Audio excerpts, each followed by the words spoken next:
안녕하세요. 홍원기 교수입니다. 오늘도 이렇게 온라인으로 만나 뵙게 돼서 너무나 반갑습니다.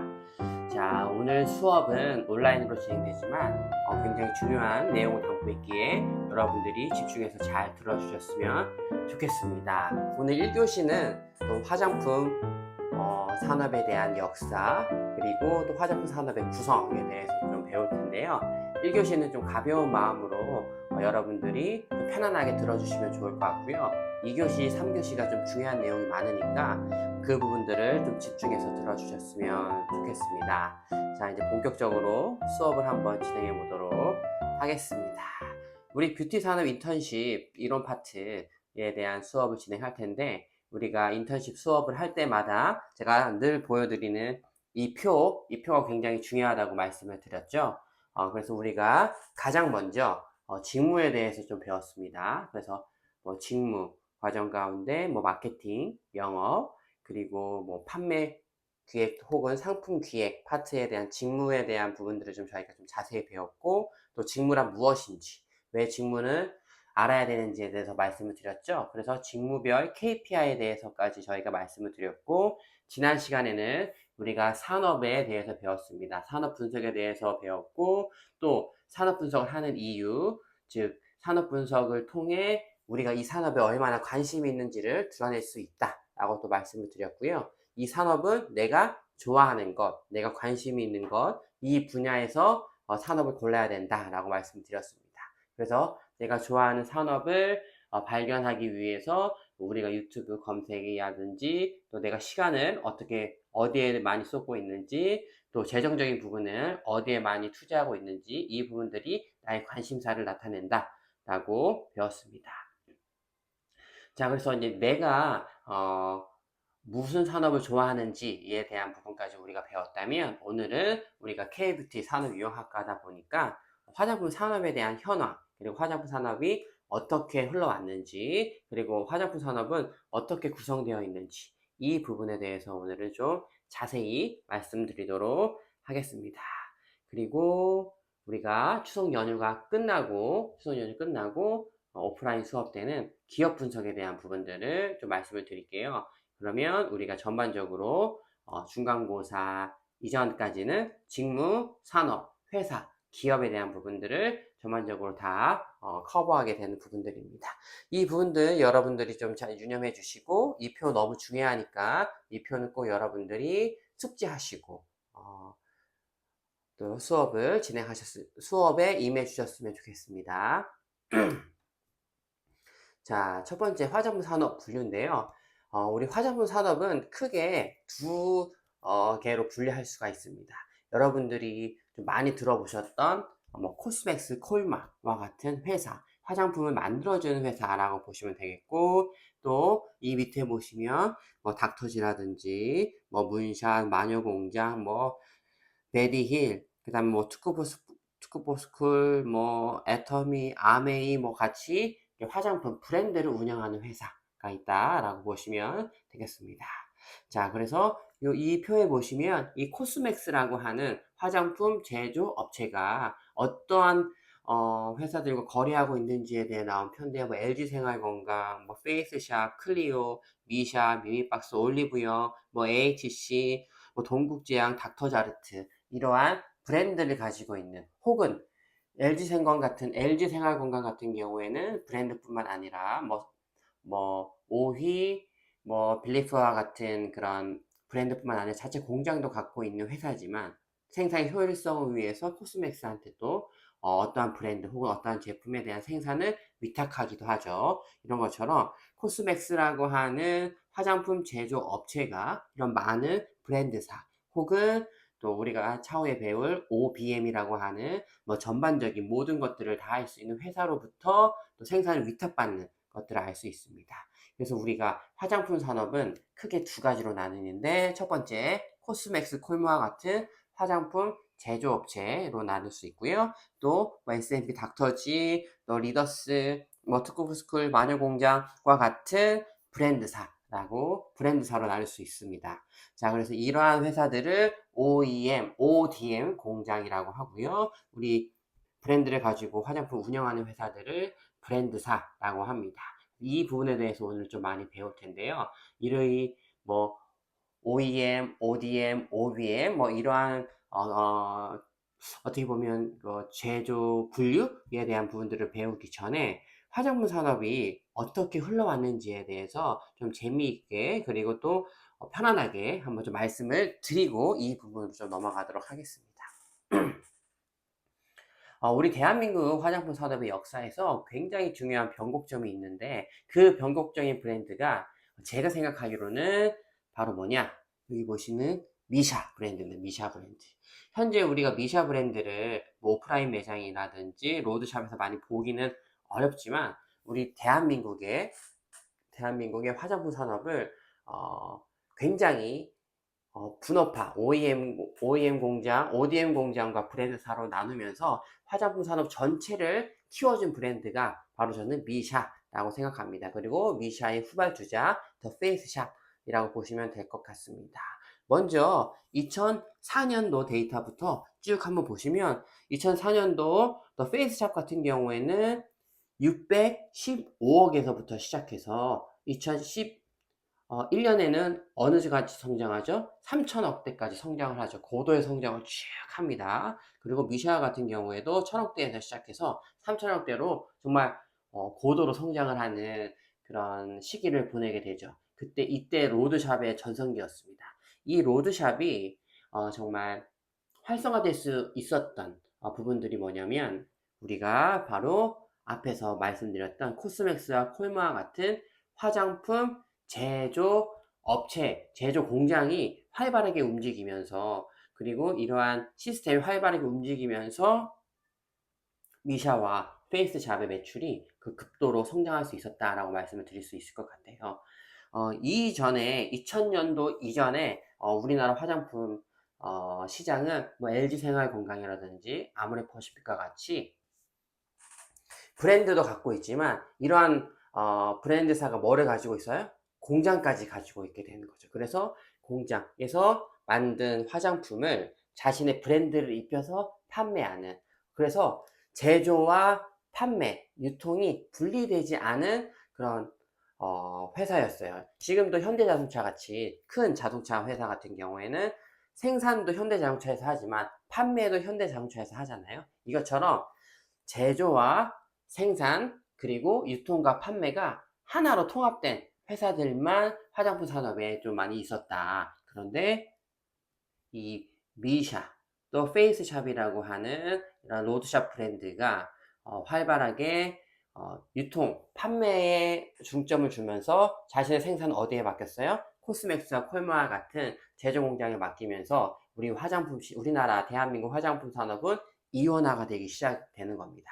그래서 브랜드사는 브랜드사의 판매와 유통에 더 집중하게 되고 또 화장품 제조업체는 더 제조, 또 R&D 연구에 더 집중하게 되는 부분들이죠. 그래서 화장품 산업에서 이 미샤라고 하는 브랜드가 굉장히 중요한데 정말 제조를 위탁 생산을 맡기면서 제조 원가를 낮추고 보통 화장품 크림 같은 경우에는 4만 원에서 5만 원 정도까지 하는 그런 크림을 제조와 생산과 유통 판매가 하는 회사들이 4, 5만 원에 형성되었던 이 화장품을 얼마에? 만 원, 3천 원 혹은 5천 원대 저가의 화장품을 선보이면서 위탁 판매를 통해 제조 원가를 낮추고 유통 마진을 줄이고 그 다음에 소비자들에게 합리적으로 5천 원대 선의 그런 제품들을 제공하면서 우리나라의 화장품 산업은 급격히 성장하게 되는 거죠. 그러나 이렇게 뭐 4, 5천 원짜리 화장품의 퀄리티가 또 나쁘지 않고 어느 정도 좋고 인정받기 때문에 이러한 미샤와 페이스샵의 그런 브랜드가 급도로 성장하게 되는 부분들이 있습니다. 그런데 이 다음 데이터를 보시면 2015년 데이터를 보시면 국내 화장품 로드샵 매장 수 추이가 점점 이렇게 급락하게 되는 부분들을 좀 보실 수 있게 되겠죠. 뭐 이니스프리, 뭐 더 페이스샵, 미샤 같은 경우도 급격히 이렇게 떨어지고 여러분들이 잘 아시는 브랜드 토니모리라든지 스킨푸드도 성장을 거듭하다가 이제 2015년을 변곡점으로 해서 이제 2020년대 접어들 때까지는 좀 매출이 쭉쭉쭉 떨어지게 되는 부분들이 나타나게 되는 거죠. 이러한 또 매출이 하락이 나타나는 이유는 뭘까요? 바로 온라인 화장품 시장과 그 다음에 화장품 시장의 절대 강자인 올리브영이 등장하고 자리를 잡게 되면서 이러한 화장품 로드샵 매장과 로드샵 브랜드가 또 매출을 하락하게 되는 그러한 시기가 다가오게 됩니다. 그래서 여러분들이 우리나라 화장품 산업의 그런 역사 또 화장품 산업의 구성에 대해서 배울 때 그리고 생각할 때 꼭 알아야 되는 브랜드가 미샤고, 미샤라고 하는 브랜드가 원래 생산과 제조 그리고 판매 유통을 어떻게 했다? 이원화했다 라고 하는 부분들을 여러분들이 꼭 알아두셨으면 좋겠습니다. 그래서 원래 뭐 제조, 생산, 유통, 판매, 뭐 수출까지 하나의 회사가 다 했다면 제조는 제조 회사가, 판매는 판매 회사가 이렇게 이원화 시켰던 브랜드가 바로 미샤고, 이렇게 이원화되면서 우리나라 화장품 시장이 굉장히 발달하게 됐고 10조 정도였던 우리나라 화장품 시장 규모가 이원화되면서 현재는 30조에서 35조까지 성장하는 저 시장 전체의 파이가 3배 이상 성장할 수 있는 계기를 만들었다 라고 보시면 되겠습니다.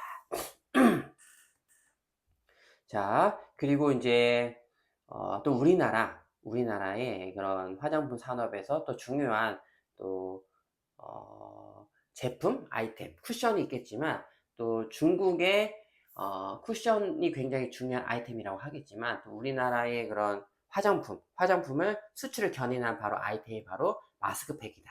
근데 이 마스크팩이 어디에 중점적으로 판매가 됐냐면 바로 중국에 판매가 되기 시작하는 거죠. 여기 자료에 보시면 2015년에서 2020년 중국 마스크팩 산업 시장 규모를 보시면 점차적으로 성장하는 것을 볼 수 있고 2000년대 초반부터 중국 사람들이 한국에 대거 몰려와서 명동에서 어떤 것을 샀어요? 마스크팩을 그냥 있는 그대로 막 쭉쭉쭉쭉 사갔죠. 뭐 여기 뭐 한두 박스 사가는 게 아니라 뭐 매대에 있는 전체를 그냥 막 한두 사람이 막 사갈 정도로 그다음에 캐리어에 싣고 막 이렇게 끌차로 끌고 가면서 이렇게 한국에 온 김에 마스크팩을 사가서 중국에 판매하는 그런 일들이 많았었는데 이런 따이공이라고 했던 그런 일종의 유행어라고 했던 뭐 회자되는 말이 있을 만큼 그게 중국 분들이 많이 오셔가지고 우리나라 화장품 회사에 그런 마스크를 굉장히 많이 사갔죠.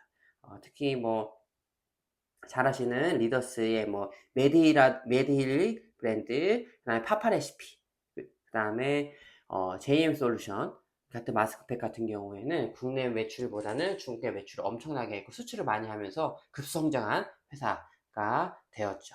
그래서 마스크팩의 그런 우리 대한민국 메이드 인 코리아의 마스크팩 시장이 굉장히 활발하게 움직였던 때가 있습니다. 제가 다녔던 회사도 정말 이 마스크팩이 없어가지고 못 팔 정도로 많이 우리나라에서 판매가 됐지만 중국 분들이 오셔서 많이 사고 또 중국 분들이 현금으로 막 이렇게 오셔가지고 좀 이렇게 많이 뭐 가져가시고 이러한 경험이 좀 있습니다. 그만큼 우리나라의 그런 마스크팩 시장이 굉장히 많이 성장하게 됐고 이 마스크팩이 성장하면서 또 스킨케어 그리고 더 나아가서 우리나라 화장품 시장의 그런 매출 규모가 급격하게 느는 시기가 있었습니다. 그때 정말 한참 K뷰티가 또 중국에 수출을 많이 하고 그때 중국의 수출 비중이 하면 한 80% 정도 됐을 거예요. 엄청나게 이제 화장품 수출을 하다가 이제 그러다가 어떠한 사건이 있었죠? 뭐 사드 배치라고 하는 부분들 또 한한령이라고 하는 부분들이 있어서 우리나라의 그 K뷰티가 중국에 수출하는 부분들이 이제 완전히 감소세에 접어드는 그런 또 시기를 또 맞이하게 되죠. 이것들을 보면 우리나라의 그런 화장품 시장이 어떻게 흘러가는지에 대해서 조금은 더 아실 수 있을 것 같아요. 처음에 뭐 미샤나 페이스샵과 같은 로드샵 브랜드를 통해서 제조 생산과 판매 유통이 이원화되는 시장으로 갔다가 이렇게 마스크팩 시장이 다시 한번 붐을 일으키면서 중국에 엄청난 양을 수출하고 수출액이 증가하고 또 K뷰티가 또 중국의 본토에 들어가서 엄청나게 인정을 받고 많이 판매가 이루어지다가 또 한한령으로 인해서 이제 수출이 감소되고, 그래서 중국의 수출길이 막힌 화장품 회사들이 뭐 동남아나 또 북미, 유럽에 또 진출하게 되는 역사를 보실 수 있겠습니다. 자, 이렇게 보시면 브랜드사 혹은 제품, 뭐 제품군에 대한 역사를 여태까지 말씀드렸는데, 그러면 여기에서 봤던 이 브랜드사들은 뭐 매출이 막 증가했다가 하락하기도 하고, 하락했다가 다시 오르기도 하고, 또 쫙 인정받고 뭐 많이 팔리다가 없어진 브랜드도 많이 있거든요. 이렇게 뭐 증가폭이 왔다 갔다 왔다 갔다 하고, 소비자들이 선택을 받았다가 수출을 많이 했다가 또 뭐 수출이 안 되고, 이렇게 등락폭이 심하지만, 이 위에 있는 코스맥스나 콜마와 같은 화장품 제조업체는 그럼 어떨까요? 이 자료들을 보시면 뭐 콜마 같은 경우는 2014년부터 쭉 보시면 어떻게 될까요? 우상향 곡선으로 계속 성장을 하게 되죠. 매출적인 부분들을 계속 성장하게 됩니다. 그리고 화장품 부분에서는 2022년에서 2023년까지 9,194억에서 1조 1,065억에서 약 20% 정도가 또 증가하게 되죠. 또 코스맥스 그룹은 또 어떨까요? 코스맥스 그룹도 2011년부터 2016년까지 16년 그리고 현재까지 계속 우상향으로 성장하고 있습니다.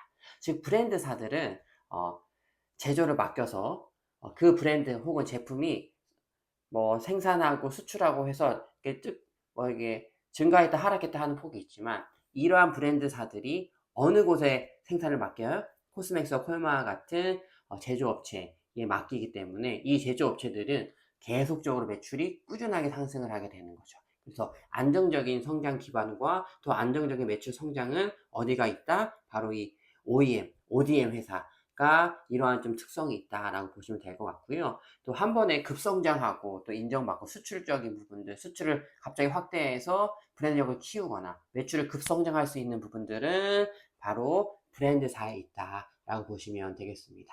이렇게 화장품 산업의 역사만 보더라도 OEM사와 ODM사, 즉 화장품 제조업체와 화장품 판매업자에 대한 그 매출적인 비교가 확연히 볼 수 있을 텐데요. 여러분들이 또 여러분들의 장점과 또 여러분들의 강점에 맞는 그런 산업군, 어떻게 보면 뭐 내가 제조업체에 가든지 혹은 판매업체에 가든지 이런 것들을 나의 강점 혹은 나의 장점 그리고 나의 성격적인 특징에 맞춰서 이 두 부분들을 좀 잘 선택하셨으면 좋겠습니다.